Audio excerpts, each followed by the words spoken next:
perspective, it was always, and it came from mentors, not just family. I would always view who I want to be like, not who I'm aligned with. I came out of law school.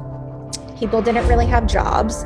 And I remember when they did get a job, they were so nervous. They were like, oh, what if I lose my job? Same philosophy. I'm like, who in this company looks comfortable? Who looks like they don't care? They're not going to lose their job. And why?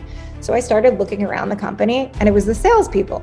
The salespeople bring in the money to the company. And so their job is secured in a lot of ways because, but for the salespeople, we really can't have revenue to have the workers to do the work. So I said, I am doing the actual production piece of this, but how do I create my own security? Because of observation, I said, all right, after work, I'm going to go to networking events.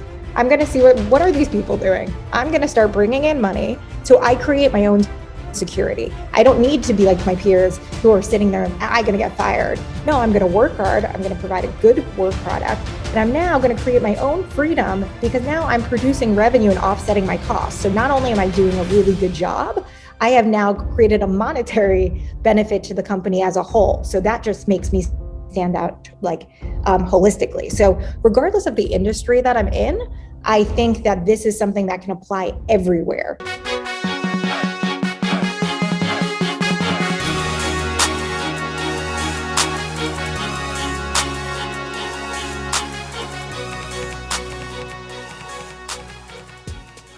Hello, everyone, and welcome to Full Timeout. I'm your host, Ari Bruckman. Joining us this week, our special guest has been named a top 30 entrepreneur on USA Today in 2020. She continues to empower women by doing different things in many industries, starting as the president of the National Commercial Division at Boston National Title. And boy, she has some experience and knowledge to give you guys here today. Ladies and gentlemen, please welcome our special guest, Nicole Wolosoff. Nicole, how are we doing? Doing pretty well. Thanks so much for having me. Of course. Grateful for the opportunity to speak with you. I remember just doing some research and learning about you wanting to actually be the first female president. Tell me a little bit about that. Yeah, actually very true. So I was ambitious, out of the womb. So I always knew I wanted to create something, be a boss in some way. Realized politics, definitely not for me. But I think the idea of just leadership is really the constant theme. So, I always wanted to be in law in some capacity. So went to law school. I focused in a couple of different areas, and then I fell within real estate. And, the themes from childhood have really kind of trickled through in all of the areas of my life, not just in business. This was something that was really cool because I want to stay with that for a second. Actually, yeah, of course. I'm Jewish, so I had a bar mitzvah. Grew up in a fairly Jewish community, so there were a lot of bar and bat mitzvahs. But your bat mitzvah, actually, because this was such a cool thing for you. You actually had, and correct me if I'm wrong, was there a booth where people would take tickets, and that's how they would determine where they were sitting? I know for people who aren't Jewish, basically, there are different tables where you'd put your friends or you'd put, kind of different groups of people, and you just kind of make that determination ahead of time. But this was a really cool way of kind of figuring out where you'd be sitting, right? What was the idea behind that? Well, so I was a nerd. I still am. Hi. And basically, when I was young, I used to read everything on presidents. My bedroom, people had Britney Spears. I had the Constitution. I was a nerd. I had the Constitution, a list of all the presidents on the wall. And then when it came to selecting a theme, which you do at these bat mitzvahs or bar mitzvahs, I wanted to be different. I'm always thinking outside of the box, even at a young age. And this was something I was passionate about. And I was like, you know what? It would be pretty cool if I could bring it to life. So we had the White House on one side, we had presidents walking around, some of my favorite presidents walking around. And then we really just tried to incorporate that theme throughout. So it was exciting, but I got made fun of for a couple of years for that. But now looking back, the story all comes together. When does this idea set in that you have these dreams and aspirations to do big things? And what was the driving force for you at a young age that kind of allowed you to see what was possible for yourself? Yeah, so I think it comes to who you surround yourself with. I was born into a family of hard workers. So with that, we always learned no just means this is a momentary glitch until we find the yes. So my mom was a big component of that. Whenever we were sold out of a concert, or if we couldn't get a refund, that was like only the beginning. And so what I witnessed was really negotiation strategies. And then with my dad, he was a global managing partner at Deloitte, had his CPA. So did my mom have her CPA. So education was so like within us. We had to work when we were younger. We really needed to establish a self-worth when it came to working and knowing that we can create our own future. We would have like quality time with each parent as a kid, and we would talk about different projects, like whether it be doing trivia or whatever, but it was always educationally based. And with that, I was never really a cookie cutter student. I was always outside of the box, which in high school and middle school did not work to my benefit until I got to college and law school, where those quirks were actually embraced. But I think just being in a family where education, creating opportunities for yourself and really just putting yourself out there and being okay with the answer being no, has instilled in me a strong sense of why not try it? Who knows what the answer will be? And 9 out of 10 times, it's generally yes, because a lot of people are scared to ask. One thing I love that you said was that no is just a momentary glitch, right? It's not the end all be all. And I think that's really important for people to understand, especially, with my audience, a lot of people looking to take that first step, whether it's being an entrepreneur or even just in areas in their own life, starting fitness journey, all these different things, not to compare to anybody else. You said that, there are going to be quite a few no's. What was the toughest no for you to hear en route to where you are now? And how were you able to push through there? The toughest no is my beginning no's, because you don't really anticipate rejection.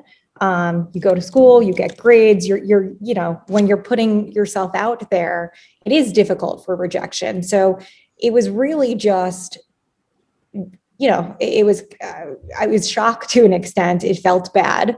I was working hard to try to achieve and to create. And so when you're putting in a lot of effort and you don't get the result that you want, it can be defeating. But instead, every time I have an obstacle, I try to take a silver lining out of it. So no meant a couple things to me. No meant my method was probably not appropriate. My research may not have been appropriate. Maybe I was talking to the wrong person. Maybe my strategy was off. So you can take that no either as a learning opportunity about how can I rectify or change my angle in the future, because this is what I've learned. And sometimes I've gone back to those who have said no if I've really kind of exhausted the fact that I'm not going to be able to convert them to a yes. And I've asked them, I said, always trying to improve and learn. And I'd really love to understand a bit more as to why it didn't work. And I'm okay with being criticized. I think that is really important for anyone to be successful. You don't always have to take people's criticism, but constructive criticism is how we all improve. And it just helps us be more self-reflective. So the first angle I would take is, one is, okay, why did I get that no?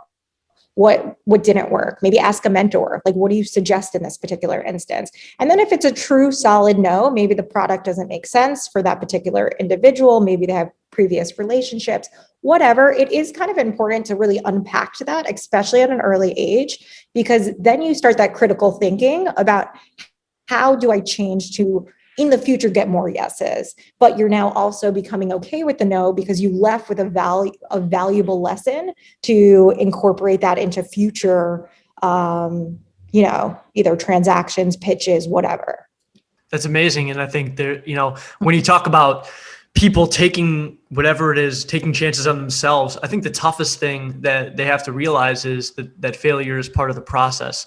And I think that, it's not about the failures, right? I think there are a lot of bad songs that some of our favorite artists make, right?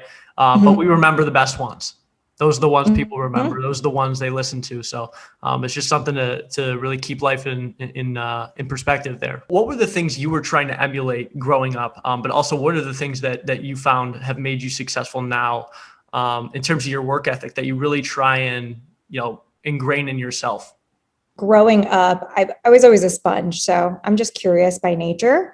So I'd ask questions. It didn't matter when I was really probably too young to be asking questions about people's businesses, why they like them, why they're successful, kind of just viewing. And I think observation is really essential to creating a structure that works for you in any industry.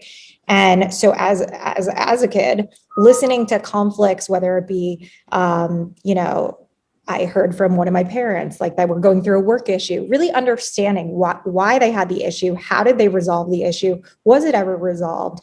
Those are all kind of critical thinking, and having those, being able to be presented with other people's issues before you really had to do it on your own, because I was younger, allowed me to start this critical thinking and also analyzing how things should be handled in the future. So I was using the opportunities at a young age to start crafting the way that I would think, knowing that at some point I was going to be a leader in some capacity. I just had it in my blood. I knew it. It's, and I wanted to just utilize whatever I could to better myself.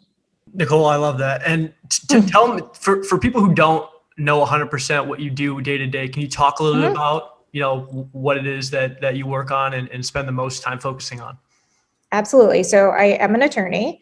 But currently, so I work for Boston National Title Agency. We were owned by a Blackstone portfolio company, the largest investment company in the world.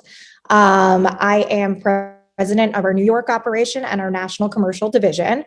And so my role really runs from hiring the staff to overseeing production to hiring salespeople to creating efficiencies within the system, working on PR. I mean, obviously, we have teams within the company that are supporting us.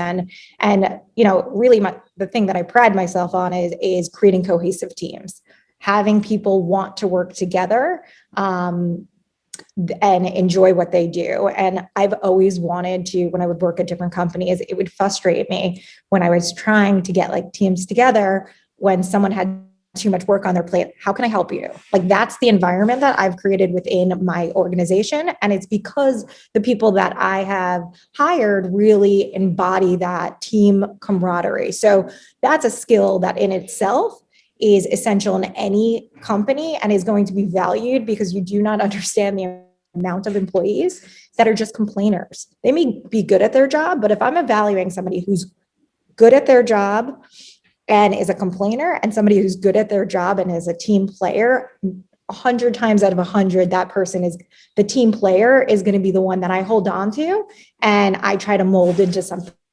bigger and better. You said something that's really important there, and I want people to focus on this part. Obviously, there's a lot of great things, but this part that you just mentioned was people are essentially put in places, right, for you to kind of work through it. It doesn't mean quit your job. It doesn't mean, if you're looking to start your own thing, but don't let the people who, you work with stop you from, make you leave or force you out of that situation.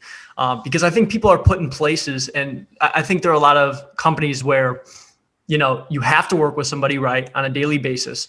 And even if you don't get along, if that person's constantly complaining, it starts to take a toll on that other person. But I think it's important to remain positive, worry about what you can control. You can't control what they think, feel, or say, but you can control your response and your reaction to everything around you. So that's really, really special. How have you been able to kind of adapt and still continue to have success and create a positive work environment amidst COVID? It really goes to the people that I've hired. So, I mean, when I interview for a role, I'm very particular. I can interview close to 40 people for one position, and it doesn't mean they're not talented. They have to have the it factor. That factor is you're quirky, you really want to work hard, and you're a team player. And at the end of the day, in the beginning, when we started the company or started the New York division, I let people work from home occasionally, but it was a team thing. So if one person ruined the team dynamic by not picking up their phone, or by not responding timely, by not being accessible, everyone would have to go into the office.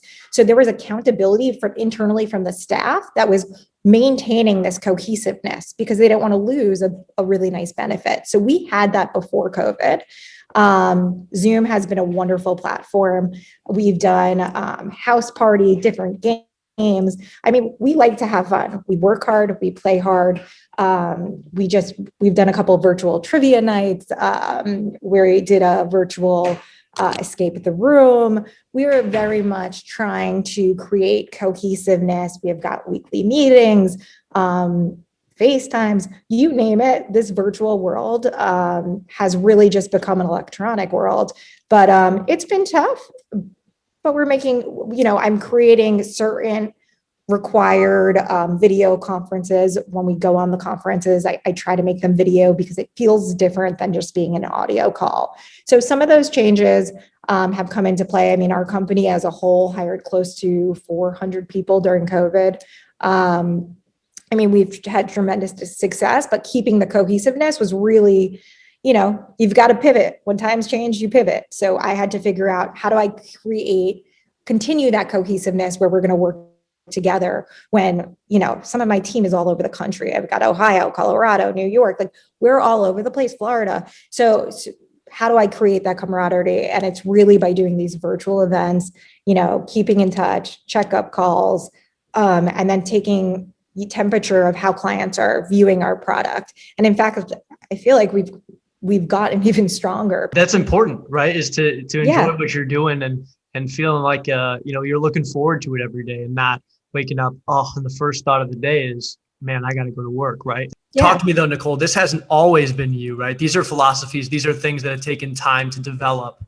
Mm-hmm. Where did you learn most of these things? I know you talked about your family, but was there anybody that you looked up to that already had success in your industry or just in general that kind of helped paint the blueprint for what you wanted to do? So I think that this is good advice for anyone, and it's holistic. So my perspective, it was always, and it came from mentors, not just family. I would always view who I want to be like, not who I'm aligned with. So if I was in a group, I didn't start running New York and the national commercial division. I was within a group and I would have other employees, peers, who'd be complaining about everything. It is so easy to complain. Oh, this company doesn't do this for me. The company doesn't do that for me. I deserve a raise. I'm amazing, blah, blah, blah. They don't value me. And I was like white noise, ignoring you. So then what I decided is, who do I admire in this company? And I always want to align myself with winners. So I listened to them complain, kept the camaraderie. I never spoke negatively about the company. And then what I would end up doing is trying to get those, who are the power players and how do I get closer to you? So asking them questions. Can I shadow you? Can I work after hours to help? I don't care if I'm getting paid. My payment is going to be paid off as I continue to grow because I'm learning techniques from those I want to be with. And the more I allow aligned with the power players, they want to help because they're sharing their knowledge. A lot of people like to talk about themselves, but at the end of the day, they also need help. So if they can create trust and goodwill, and you're dealing with employees that are complaining, I now stand out. So I took that as a very, very pivotal lesson. And regardless of, wanting to be friends with everyone in the office, and, I'm a friendly person, I go in business first. Like, who do I want to be? Who do I want to align with? And how can I mimic them in some particular way? One of the, I came out of law school. People didn't really have jobs. And I remember when they did get a job, they were so nervous. They were like, oh, what if I lose my job? What if I lose my job? So I'm like, okay, same philosophy. I'm like, who in this company looks comfortable? Who looks like they don't care? They're not going to lose their job, and why?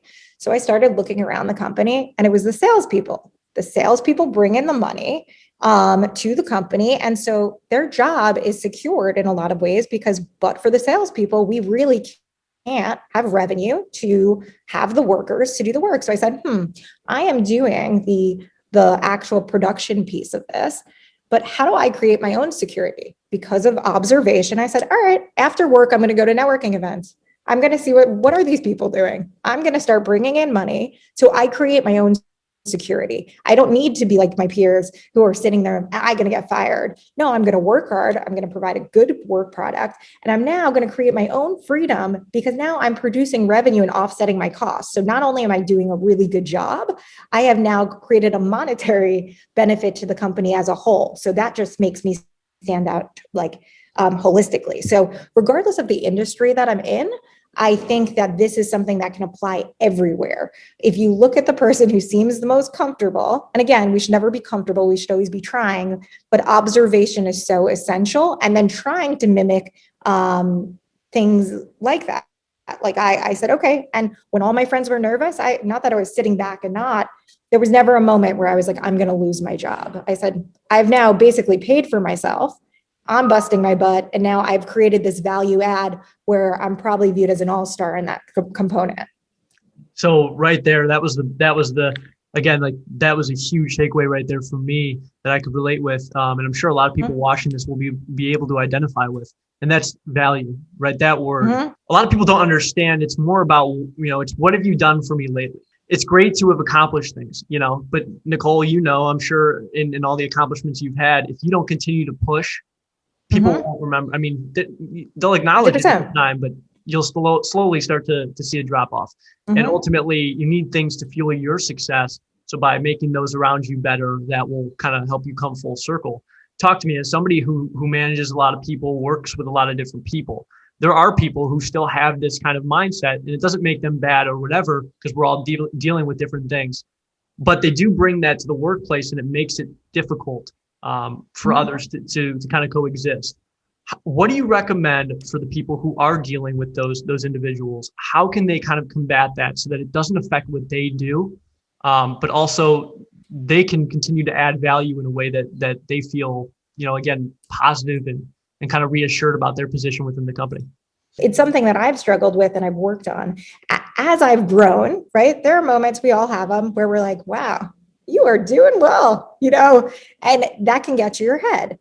If you don't take a step back and reframe and realize why you got those accolades or those awards or those promotions, and you start saying, I deserve, you become really less valuable. So you have to always put in perspective, get humble again, go back to why you got those awards. Otherwise, you will start losing, because at the end of the day, successful people just keep pushing forward. And it is very easy to get caught up in the I deserve more. Whatever you're doing are skills for your future. If the company is not acknowledging them after a significant period of time, that may not be the company for you, but utilize the time to build your skill set so that way you eventually will be acknowledged in that way. It doesn't matter if you're being paid today for all the value you're bringing in, but it does matter that you're working 10 times harder than everyone else and you're learning 10 times more skills. So when you do apply for those other jobs, that's what's going to differentiate you. That's what's going to move you faster to success.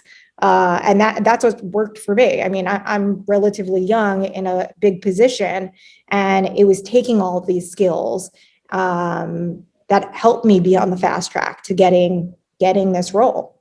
How important would you say? I mean, I've heard a lot of different people that I've had come on the podcast and talk about the different things that have made them successful, but it seems like they've spent a lot more time working on skills, than focusing on the job per se, because they realize that you may be replaced. But when you're working on skills, it makes you viable to add value into, a bunch of different industries or different ways that you feel like you still can contribute. What are some things that you do outside of the workplace to make sure that you're able to continue to add value every single day at a high level? Definitely agree. And I think that, I work a lot, so I never really shut off. But what I do is, like, if there's an area where I see a department, I don't need to be working in that department. I don't need to be paid. What's going on? How can I help? That's a new skill set that I'm learning. So me in particular for this role and how it's kind of evolved, I was the director of operations for a previous company before. But the reason I even was, I was even younger at that. I think I was under 20, and they promoted me to run their operation. I had no experience, but the only experience I had was I was constantly asking other departments, how can I help? Wasn't being paid for it. I didn't act like it was a big deal. I started learning every component of the business. That gave me an insight that is invaluable and most people don't have. So because I knew from beginning to end, I wasn't an expert in each department, but having that holistic understanding allowed me to let's say people are laid off. Well, you know what? Maybe I can jump into this other role. I got a gist of it. I see where their pain points are. Maybe this is where I can add value. And so helping, staying late, you don't have to do it all the time, or shadowing other people in different industries. Again, I always try to say, who do I want to be? So within the company, I want to align with the power players, and outside of the company, other companies have power players. Who do I want to be like? And that may take some research. Okay, so now let's go on LinkedIn. What organizations are they part of? Let me be in the know. Knowledge is power, especially when you're young. Credibility is a massive, massive issue and a detriment, and it is something that you need to fight against. So how do you get that? You align with the power players and you start being in their circles by getting the knowledge and the same information that they're getting. You get more involved in those organizations. You either get more education, you get more certifications. Look at what they've done to get to where they are, and use that as a guide. You don't have to mimic them, but it is truly powerful to use it as a guide to continue to try to build. I've used different techniques like Google Alerts. So any of the people that I view as successful, I want to know what they're doing. Where are they being published? Why are they being published there? What are they saying? Why is it relevant? And then it kind of frames, okay, well, I need to learn a little bit more about, in my industry, let's say like the REO space or the default area or whatever it is that I'm seeing is relevant to those people is certainly going to be relevant to me if I'm trying to play in that field.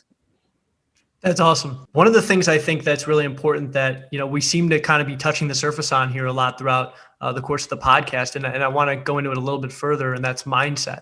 Right. It's the mental side of this, because I think the wear and tear of working, right, the physical aspect is there. But when you remember why you're doing what you're doing and what will make it worth it for you to put yourself through all that stuff, and even if it's, your definition of suffering, or right, because everybody's perception is different.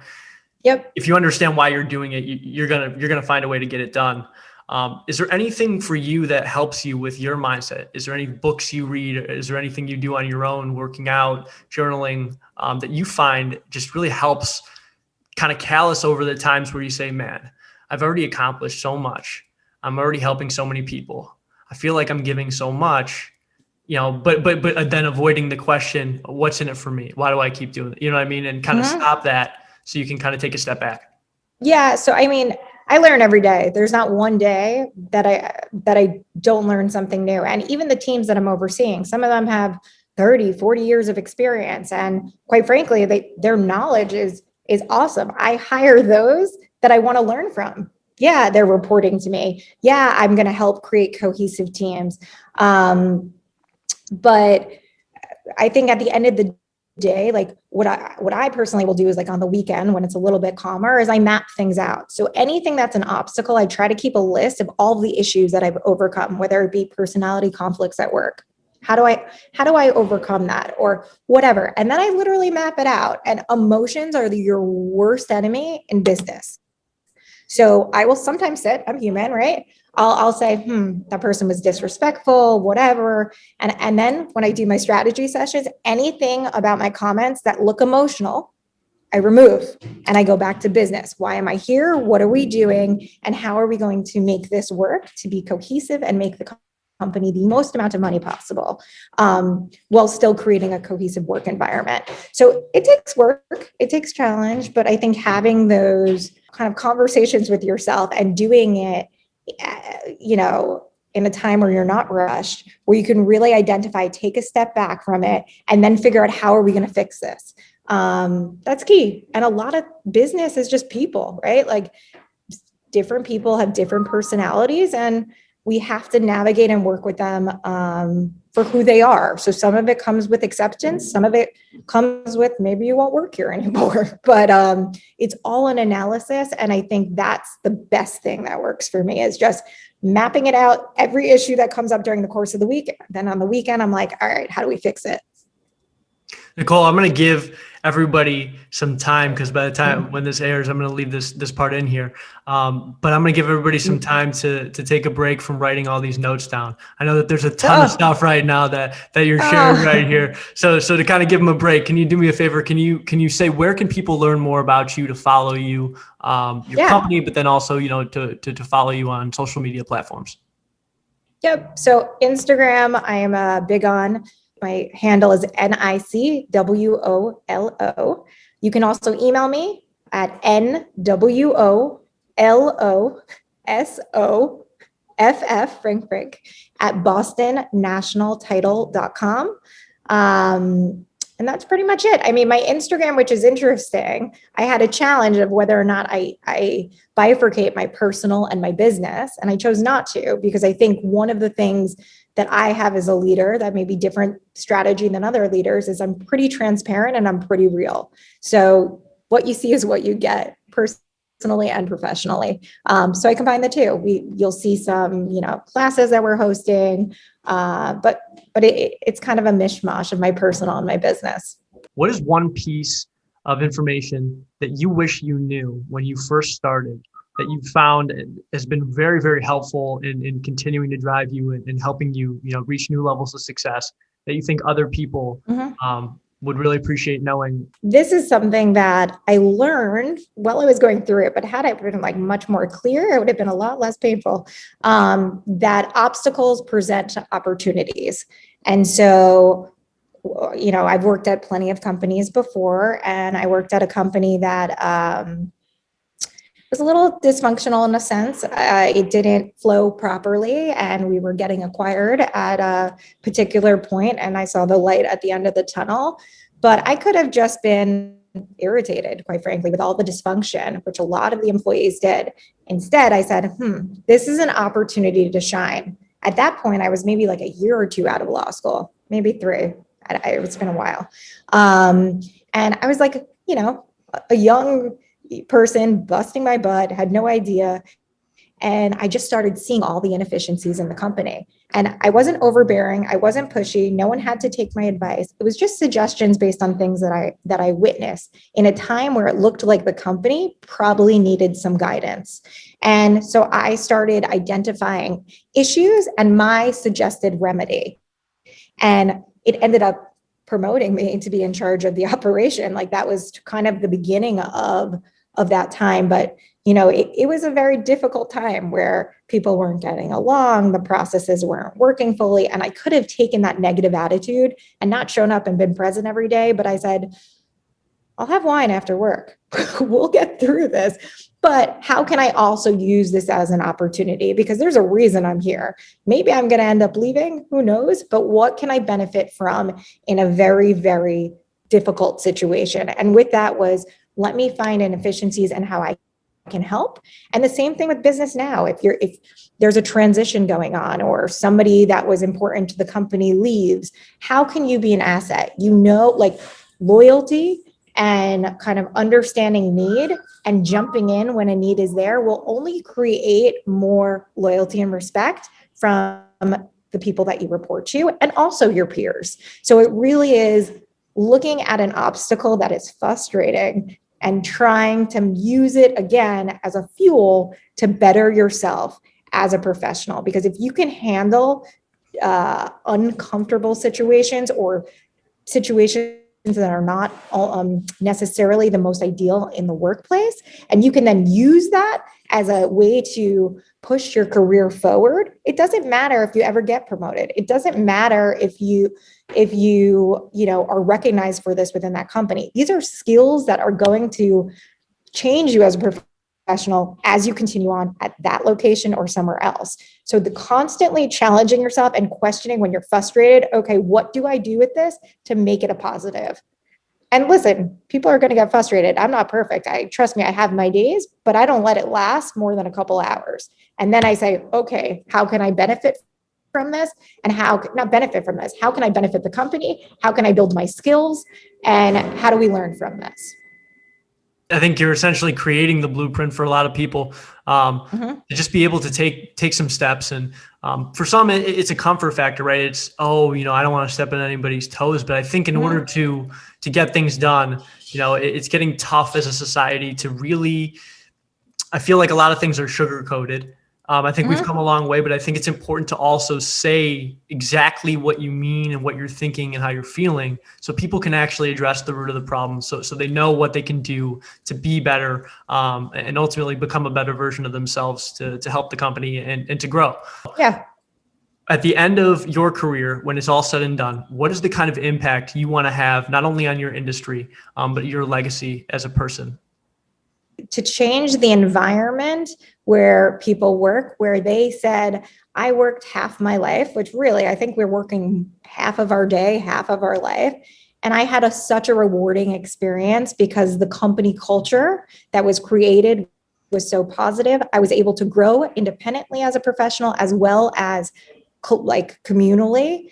And I also want to be the best. So when I say that, I say we, I want the team to be the best. I want us to, as an agency, be the best. So that's the legacy I want to leave. I mean, we're at the front edge from technology standpoint, companies we're acquiring, all of that is wonderful, but it's also, impacting people's lives. So they come to work, they leave feeling rewarded, they're growing within their role.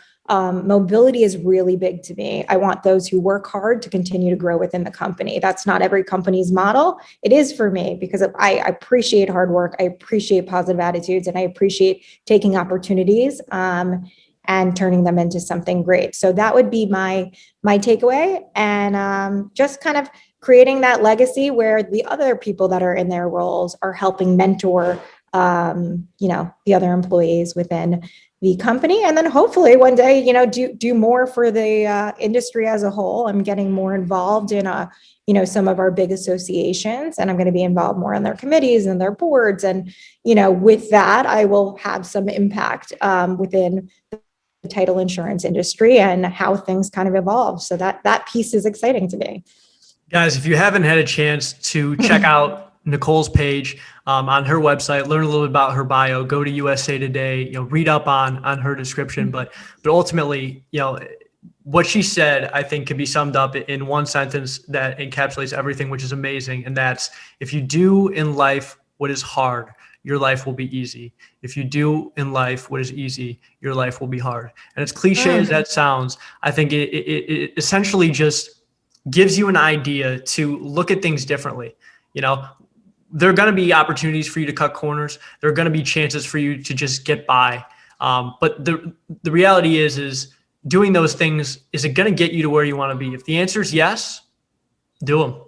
But ultimately, I think there's a lot of people, if you're watching this, you want something more. You're striving for more, and you're looking to change up your scenery, to change up the quality of life that you're currently living. And I think that starts with your belief and your set of beliefs about yourself and the way you talk to yourself. So figure that out, sit down, find out your why, what's going to drive you, what excites you, and then go all out, put everything into it and learn from the best. Like Nicole said, find the people who are already doing what you want to do and try and learn from them.